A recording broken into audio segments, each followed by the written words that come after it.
galera, bem-vindos ao Rato Bêbado, aqui é o Sr. M e dessa vez estamos aqui em mais um manual de sobrevivência ao mundo moderno. No assunto de hoje, eu quero tratar um pouco da espiral do silêncio. Se você já teve de ocultar a sua opinião em detrimento de uma coletividade que não concordava com ela, ou até desprezava ela, ou teve que ceder ao pensamento da coletividade para não ser isolado ou rechaçado por essa coletividade, eu sinto lhe informar, mas você foi vítima da espiral do silêncio. Sim, espiral do silêncio é literalmente um fenômeno da comunicação política, onde a coletividade, um grupo de pessoas que pensam de uma forma, isolam aquele que pensa diferente ou até excluem ou começam a perseguir. Como vocês já sabem, eu faço mestrado, como já foi amplamente divulgado pelo filho da puta do Senhor Negro aqui no canal, e como vocês sabem, a classe acadêmica no Brasil é a que mais tem canhoto. E como vocês já sabem a natureza do canhoto, eles costumam perseguir ou até desprezar, isolar, excluir, perseguir aqueles que pensam diferente deles.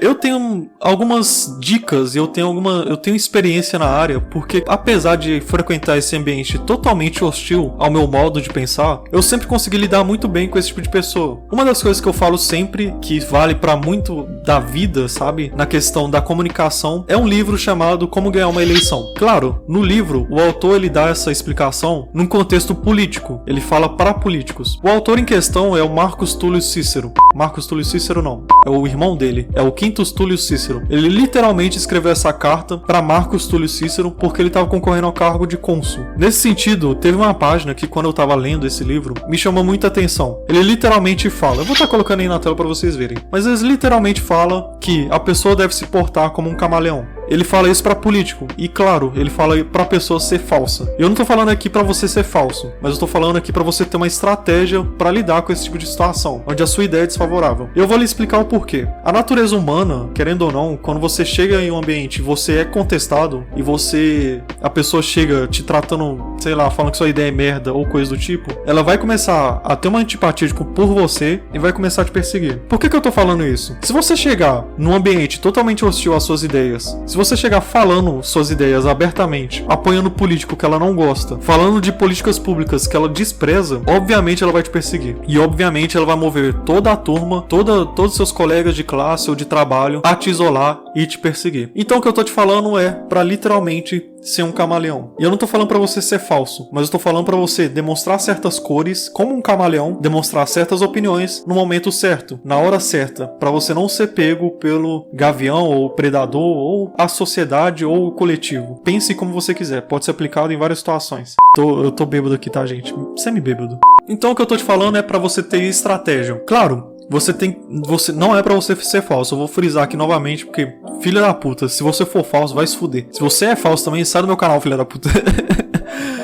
Mas sim, você tem que ter uma certa estratégia quando você vai lidar com esse tipo de pessoa. Obviamente, quando eu cheguei no mestrado, que tem um ambiente totalmente hostil aos meus pensamentos, e tipo, eu li, eles me fizeram ler o Manifesto Comunista, me fizeram ler o Capital, me fizeram ler todo e qualquer tipo de livro comunista, que eu não gosto, eu acho uma merda. Eu li, falei o que achava, e é óbvio, quando eles pediram minha opinião, eu só falei o que achava quando eles me pediam opinião, eu falava que eu não concordava, e eu não associava minhas ideias à política. Como assim política? Ao político, a imagem de um político. Eu não cheguei falando, eu não concordo com isso daqui, porra, 2022, 2026, caralho, foda-se. Então, assim, eu acho que muito do que eu evitei da espiral do silêncio foi porque, primeiro, eu formei laços, eu me relacionei com as pessoas que estavam lá como colegas, óbvio. Eu me relacionei transando, não, filha da puta. Vai se fuder. Não vem interpretar minha fala errado, não. Mas eu conversei bastante com o pessoal, tal, fiz amizades. Obviamente, minha vida não gira em torno de política. Então eu chegava e perguntava, você fez o dever tal, me ajuda aí, pá, eu te ajudo em tal trabalho, pá. Era uma conversa normal. As pessoas viam que eu não era um fascista, que eu não era um nazista, que eu não era nada disso, tá ligado? Elas viram que eu sou um cara que tá lá, foda-se, sabe? Tá lá de boa, na dele, não querendo nada de política. Mas obviamente, quando eles me perguntavam, eu falava minhas ideias em contexto geral. Isso é muito engraçado, porque, tipo, apesar deles serem comunistas, quando você não associa a sua imagem a um político que elas odeiam, elas aceitam muito mais a sua ideia do que, sei lá, cara, eu coloquei ideias na cabeça das pessoas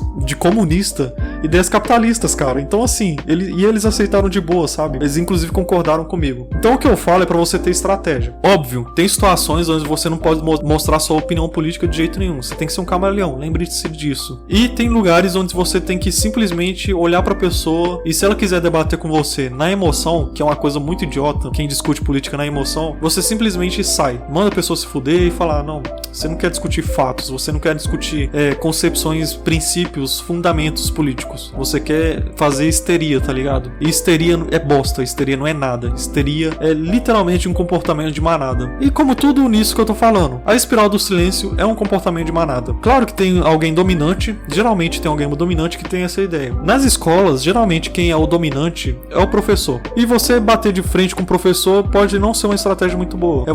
É melhor você conquistar as pessoas pela base e depois ir de frente com o professor. Ou sei lá, com o seu chefe que te persegue por causa de política. Isso é muito idiota, mas existe. Tem situações onde você vai ter que, sei lá, é tipo o Batman, tá ligado? É um camaleão mesmo. É tipo o Batman. Ele combate o crime à noite e de dia ele é o Bruce Wayne. Você vai ser um cara político em certos momentos, em outros momentos você vai ser só um cara normal. Foda-se política, tá ligado? No final isso não muda diretamente nada na sua vida. Mas é obviamente que você não vai, sei lá, não vale a pena pra você ficar discutindo política ou se fudendo justamente por bater de frente, tá ligado? Por exemplo, no meu caso, eu nunca ia bater de frente com um professor porque, tipo, ele ia me reprovar e pra mim ia atrapalhar todo o meu cronograma que eu planejei pra minha vida, tá ligado? Então, eu acho que tem coisas que são prioritárias. Obviamente, como eu usei essa estratégia de criar laços com as pessoas e tudo mais, eles começaram a me ouvir de boa, saca? Tipo, eu tenho essa estratégia, funciona, saca? Tipo, eu não chego batendo de frente. Obviamente, se a pessoa vier ignorante pra cima de você, foda-se, tá ligado? Você toca o foda-se também. Tipo o Twitter, tá ligado? Cara, eu odeio o Twitter, eu odeio filha da puta. Porque, tipo, tem umas mulheres lá, umas feministas filha da puta, que dá umas ideias. Cara, sabe por que elas odeiam o pessoal que usa perfil de anime com a bandeira do Vaticano? Elas odeiam esse perfil, elas chamam de incel e o caralho A4, porque eles chegam com fatos e argumentos e elas não conseguem refutar, caralho. Então, né? Vocês entenderam o que eu quero dizer. Então, assim, eu nem lembro o que eu tava falando, mas sério mesmo, gente, se você é um cara que no Twitter que usa perfil de anime e a bandeira do Vaticano, saiba que eu oro todo dia por vocês e eu agradeço a Deus todo dia por vocês estarem combatendo e lutando contra esse progressismo idiota de linguagem neutra e feminismo. Obrigado. Um brinde a vocês aqui, eu vou beber. Valeu. É nóis. Brindado aqui, valeu. Voltando aqui ao assunto, gente, falando sério agora.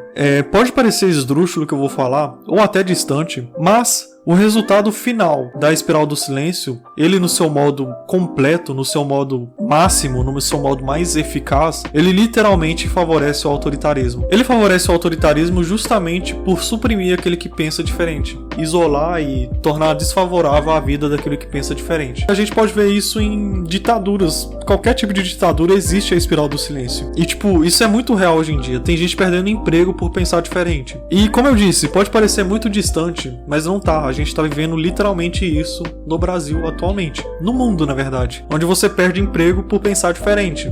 A gente tem que começar a quebrar essas espirais, esse silêncio que existe. A gente tem que literalmente começar a aproximar das pessoas para discutir. Óbvio, eu não tô falando para você aceitar tudo. Eu não tô falando para você agir assim 100% das vezes. Eu tô falando algo que deu certo comigo, sabe? Eu vejo que tem funcionado, que eu tenho quebrado essa espiral do silêncio, que as pessoas olham para mim e falam, pô, o Sr. M é mó gente boa, porra. Eu não vou isolar ele não, cara. Ele é mó gente boa, boa pinta, pá. E é o que eu digo, cara. É muito mais fácil você isolar aquela pessoa que você não tem consideração do que aquela que você tem. E é por isso que eu falo, crie amizades, crie colegas ali nesse ambiente hostil. Se você chegar falando só de política, se você viver só em função de política, você vai criar inimigos. E os seus inimigos não vão dar ouvidos a você. Então eu acho que é isso. E outra coisa que eu queria finalizar aqui. Muitas das coisas que eu vejo nessa guerra cultural, você saiba que você tá numa guerra cultural ideológica, é por falta de formadores de opiniões, de ideias, de concepções. A gente forma essas ideias e concepções na universidade. Então assim, uma das coisas que eu critico muito nos outros espectros políticos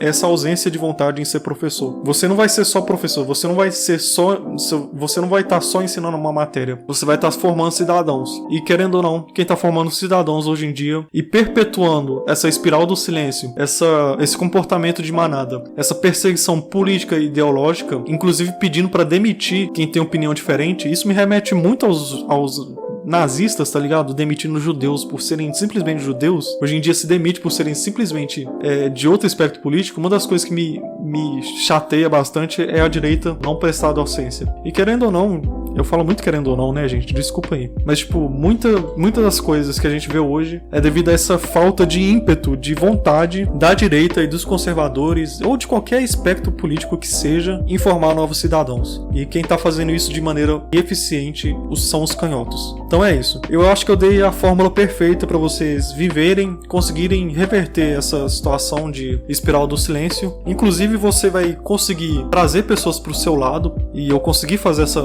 essa façanha, sabe? Eu consegui mudar a mentalidade de certas pessoas justamente porque eu cheguei na amizade, e eu acho que eu dei o pulo do gato aí. Eu acho que eu falei o que eu tinha que falar, e é isso aí. Valeu, pessoal. Até mais. Se você puder deixar um like, eu vou ficar agradecido. Fiquem bem aí, até mais e valeu.